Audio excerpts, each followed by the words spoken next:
Hello, everyone, and welcome to the Your Mark on the World show. I'm your host, Devin Thorpe. I'm a Forbes contributor covering social entrepreneurship and impact investing. And today we have a real rock star on the show. We have with us Clarence Wooten, who is the founder of Steamroll. He's also a proven serial entrepreneur in Silicon Valley and an angel investor. You really don't want to miss this episode, so stick around. Welcome to Your Mark on the World, bringing you another changemaker with champion of social good, Devin D. Thorpe. Clarence, welcome to the show. Thanks for having me, Devin. It's a pleasure to be here. Well, it's really a thrill for us to have you. It's not often we have someone of your caliber on the show to talk about what they're doing, and we're thrilled to hear about your next venture. But I want to put your next venture in a little bit of context with your history. You had a home run back in the dot-com era that really, I think, has provided a lot of opportunities for you since. But you built and sold a company called Image Cafe, right? Tell us a little bit about how you built that company, sold it, and how that's influenced your career since.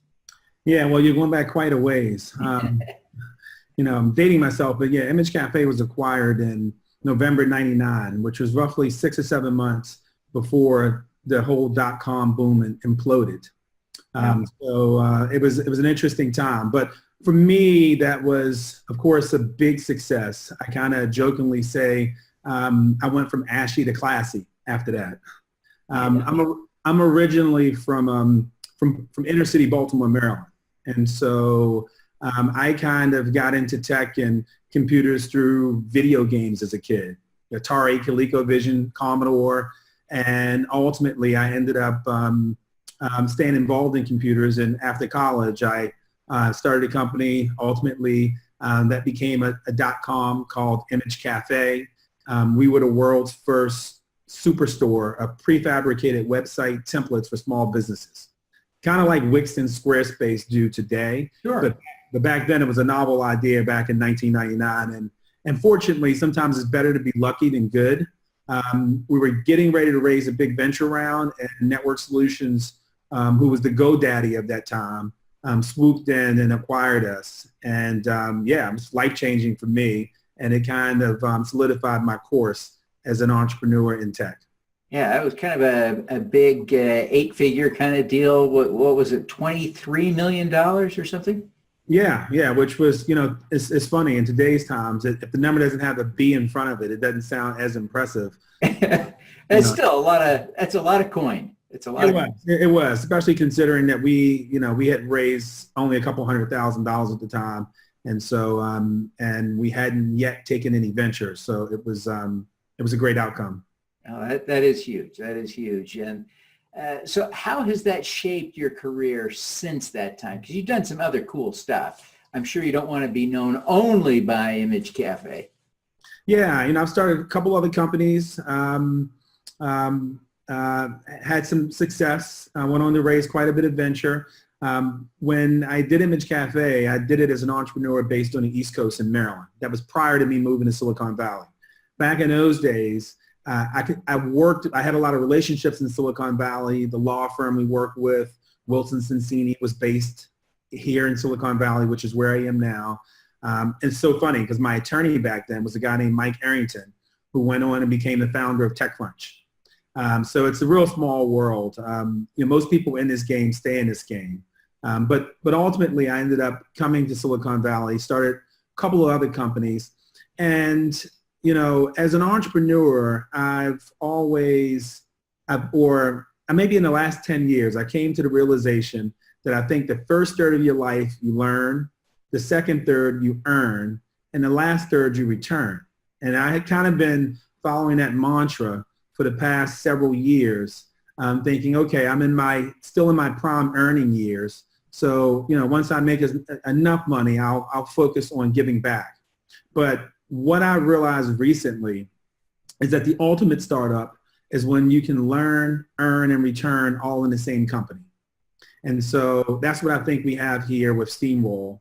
And that's what I was looking to do. And ultimately, it's become my next venture, which is what I'm here to talk about. Yeah. I want to ask you a question that is awkward for me to ask. I hope it won't be awkward for you to answer. As a white guy, I am trained and socialized to ignore race as much as possible, all the time. And here I find myself talking to an African American who's been hugely successful in Silicon Valley, and I'd have to never have read a newspaper to not see that you are exceptional in that community as a black man. And I'm just sweating thinking about trying to how to ask this question in a way that isn't awkward. But your experience is fairly unique. It's special. How does that inform what you're doing now, and how has Silicon Valley treated you? Well, I think it's interesting. For me, growing up, I went to 8 different public schools in and around Baltimore and the suburbs of Baltimore. So when I was in the inner city as a kid, I was all African American for the most part. Then I moved to a community which was all Caucasian, then all Russian. Then, so I felt like I had a pretty diverse social upbringing. And as a result, I was never uncomfortable around anyone. And I'm the kind of guy where a lot of things just fly right over my head, right? So most things I don't even notice. It's a double-edged sword. Being based in Palo Alto as an African-American entrepreneur who's had some success in tech and in Silicon Valley, to some degree, you feel like a black unicorn, to some degree, which is unfortunate, right? And I would prefer that it were not that way. So, my dream is to, see more successful African Americans in tech. And I think it's really a function of exposure. And the reason I'm here is because I was given exposure to certain things at certain times, maybe by the grace of God. And ultimately that led me to where I am now and has given me the lifestyle that I've been able to enjoy. And so actually Steamroll ties back into that overall mission. Now, as far as, Silicon Valley, I guess Silicon Valley's treated me about like every other place has treated me. You really can't think about, how you may be being held back for reasons that are beyond your control, because if that enters your mind and stays in your mind, you will not be successful because it will weigh you down. So let's talk about Steamroll now. You've taken your experiences as an entrepreneur, as an African-American in Silicon Valley, all these things rolled up into Steamroll. Tell us what Steamroll is and where you're going to take that. Yeah, so I've always been a big proponent of education. I think that's important. But more importantly, kind of personal freedom to sort of follow and discover your passion. Right. And so there's been a big push on STEM, right? Most people know that acronym: science, technology, engineering, and math. STEAM is STEM, but it also incorporates the arts, right? Because, technology without design usually isn't very usable, right? So I think Apple has been kind of the poster child for STEAM. And so when we think about role, we think about role models. Not role in a traditional sense, but role models. We, as of now, when you think about the internet, it's an unprecedented time. You can learn anything you want to know online and virtually for free, right? So information is widely available. However, inspiration is not, right? So what drives people to want to sort of better themselves and take advantage of information is inspiration and guidance. And, not everyone has relationships with role models who are in STEM and STEAM careers, who are engineers at Google or designers at Apple or Nike. And so, we wanted to build a platform, a mobile app that provided inspiration and guidance to the workforce of the future, help them discover who they can become and how they can get there. And so that's the essence of the problem we're tackling with Steamroll's mobile app. So if you, in terms of how it looks, since I can't show it to you here, think Tinder, if you've seen dating apps where you swipe.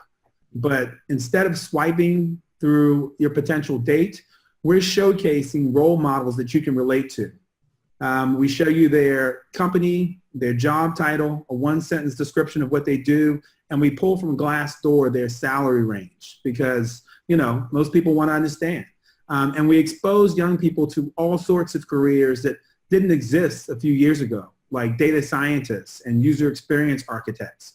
And we make it so that you can tap on any one of these role models and follow them. And by following them, you receive in your feed little short video clips. We call them story clips, kind of like Snapchat videos of the role model talking about their journey, right? We send role models a question in a week and they record them.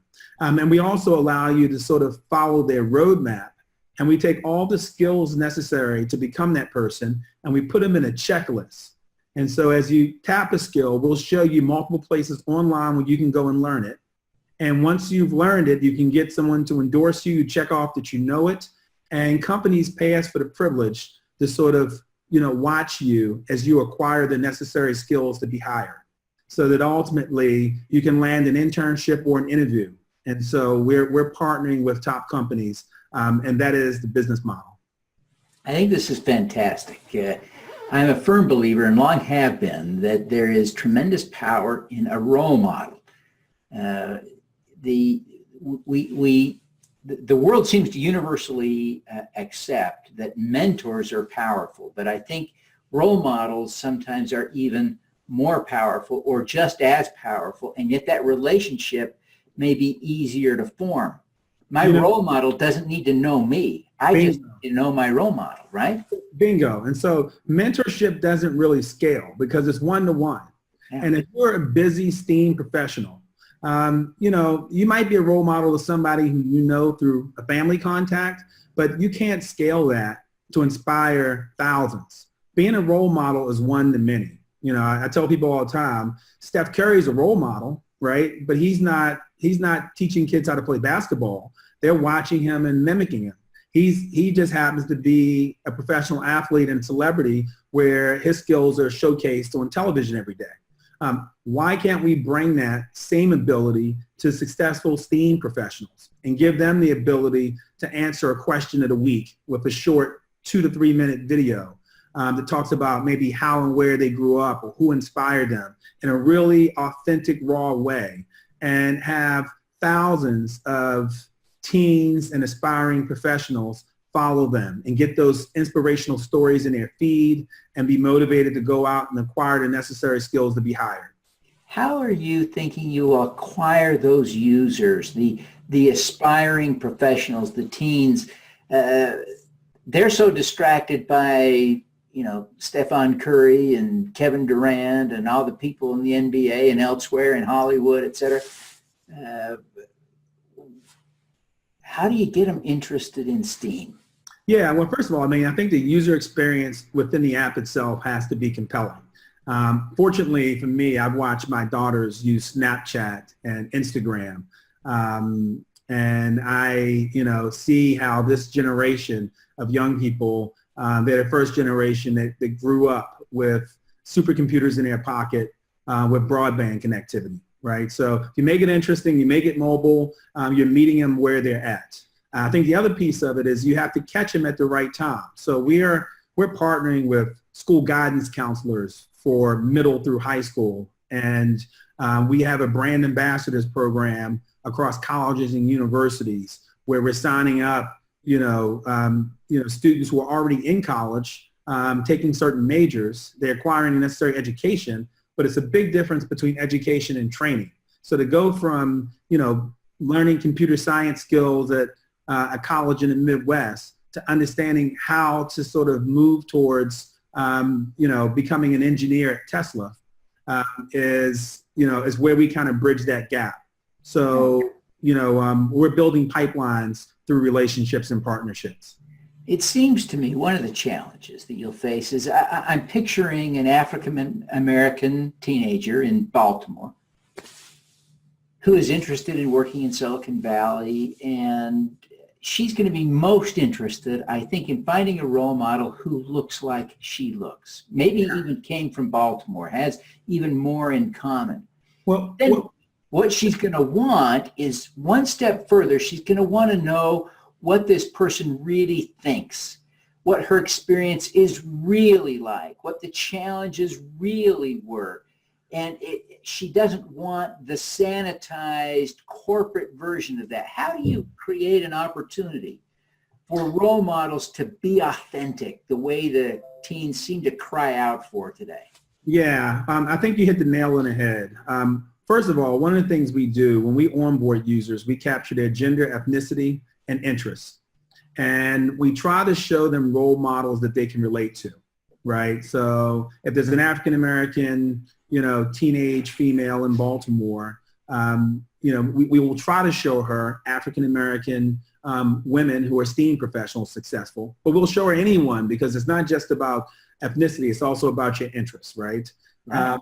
And the fact that the way Steamroll works, where you're shooting selfie videos, these are unedited videos. So they come across as very, very authentic. So when a role model records their answer to a question of the week, it feels like a personal conversation. It feels like a Snapchat story, right? So we're hoping that that level of intimacy and rawness will really resonate to help, to help the end user, which in this case is we call them steamer, really feel the sincerity of that message. In the same way that I'm talking to you from my kitchen, this is the way I would shoot a steamroll video if I'm a role model.